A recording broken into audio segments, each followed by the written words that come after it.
भारत और अमेरिका के बीच एक मिनी ट्रेड डील को लेकर जो बातचीत है वो निर्णायक दौर में है। मेरे साथ मोहिनी मिश्रा हैं जो भारतीय किसान संघ के वरिष्ठ प्रतिनिधि और नेता हैं। बहुत स्तर पे बातचीत हुई है और ये कहा गया है कि चिंता सबसे ज़्यादा कृषि और डेयरी सेक्टर को लेकर है। तो कृषि सेक्टर को लेकर क्या लगता है आपको? भारत सरकार के स्टैंड को आप कैसे देखते हैं? नहीं, अमेरिका का कृषि और भारत का कृषि के बारे में थोड़ा बात करना चाहिए।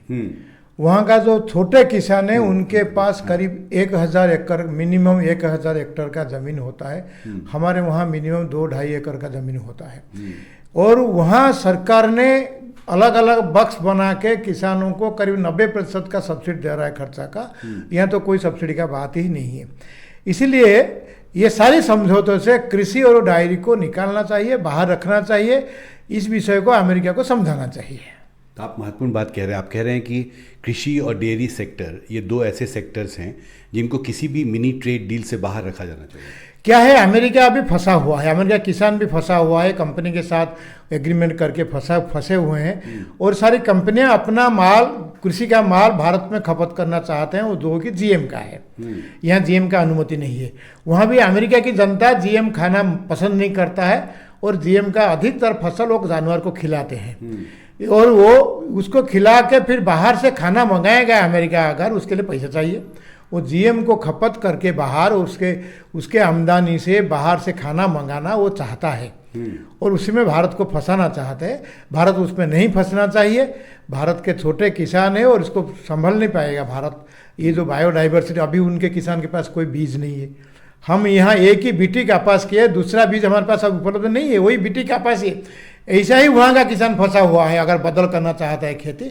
इसलिए भारत सरकार संभल करके ये दोनों विषय को, डायरी को और कृषि को, उस निगोशिएशन से बाहर रखना चाहिए।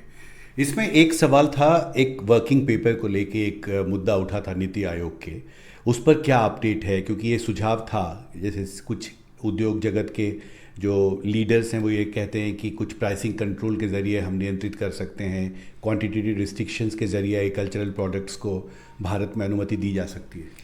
नहीं, उसमें भी जो नीति आयोग का जो कार्यपत्र आया था उसमें से कुल मिलाकर जीएम मकई, जीएम सोयाबीन के बारे में बात हुआ था।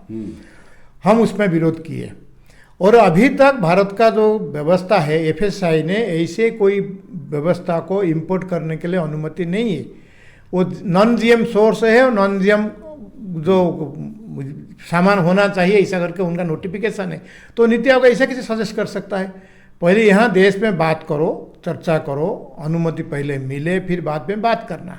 और जीएम से बहुत खतरा है, दुनिया भर में खतरा है। अमेरिका भी उसको झेल रहा है, काफ़ी अलग अलग देश झेल रहे हैं। ये लाना क्यों चाहते हैं? दुनिया में किसी भी जीएम फसल को अभी तक हाई यील्डिंग, अधिक उपजाऊ वाला नहीं बताया गया। अगर खाद्यान्न सुरक्षा की बात करते हैं, अगर एक तरफ सरकार ने बोलता है कि हम ऑयल सीड में, खाद्यान्न तेल में और पल्सेस में आत्मनिर्भर होना चाहते हैं, इधर ये बोलते हैं, फिर इंपोर्ट का बात कैसे हो रहा है? इसलिए ये विषय को गंभीरता से देखना चाहिए। अच्छी बात है नीति आयोग ने उनका वर्किंग पेपर वापस ले लिया। जी, हमसे बात करने के लिए शुक्रिया। दिल्ली में हिमांशु शेखर, एनडीटीवी इंडिया।